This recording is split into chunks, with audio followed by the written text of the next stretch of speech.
The task today, we are using the TimberOx Summit. I pushed this over here by hand because I have a number of smaller butt ends that I did not run through the processor, and I'm getting this area cleaned up.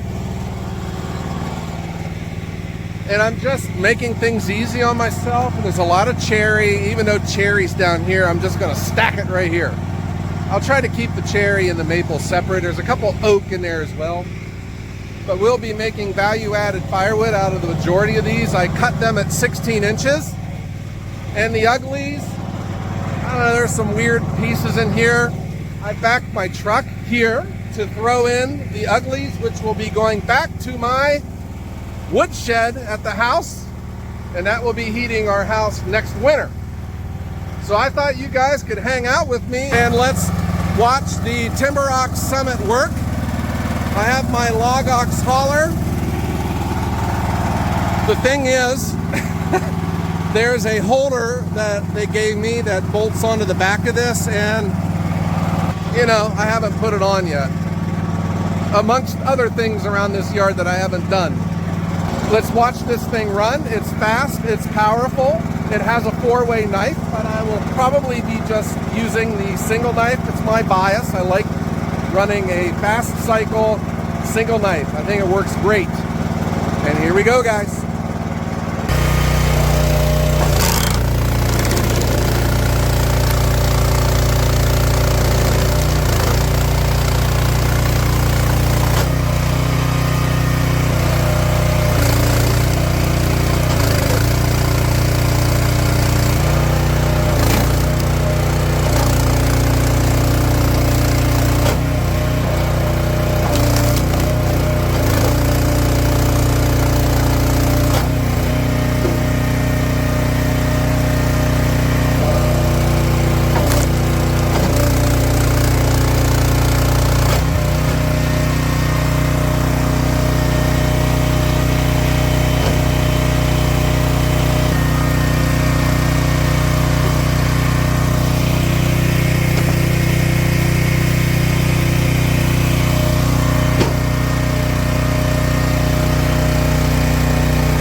got this area cleared out. What I'm gonna do is, because I'm working by myself here, I'm gonna spin the log ox around so that the stacking area is right behind me, and I'm just gonna go right through all of this, split and stack. And to move it, I'm gonna try and do it without putting the pin in. I'm just gonna pick it up by hand and see if I can get it to budge. There. Okay.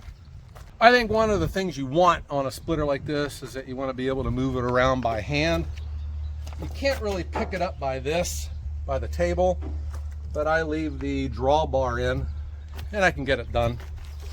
Probably if you're younger than me, it can be even easier.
And that is how we do it. These were all butt ends. It seems like if you buy your logs, you get your logs from a log truck, you wind up cutting a lot of the butt ends off, and that's why they were all on this side. And these butt end of the logs too, they're kind of stringy. I don't know if it's just the way they are because they've carried all the weight of that tree their whole lives, you know? But they're kind of stringy even though it was maple and cherry. But the TimberOx Summit, it did pretty good. This machine is powerful and fast. So I run it, if you noticed, I'll bet a few of you were getting annoyed with me, but at the very end, I stacked a couple on top and ran them through. I was running it like a re-splitter, so I would hold onto the log and just keep feeding it through and whittling it down. It gives me the kind of firewood that I'm looking for. It's just my bias because I got my start on a super splitter, and I think I'm treating this like a super splitter. But it, it has a 4-way, which I never used, and you can also stack your stuff. I've just found over time just a single knife is great. That's all really I ever ask for. Okay guys, I hope you enjoyed this. I hope you liked the TimberOx Summit. And if you're interested in it, I have a link for it and I get a commission for your purchase. This is a legit splitter, no doubt. And it's nice, it's fun to run. Okay guys, I hope you like this. Everyone have a great day.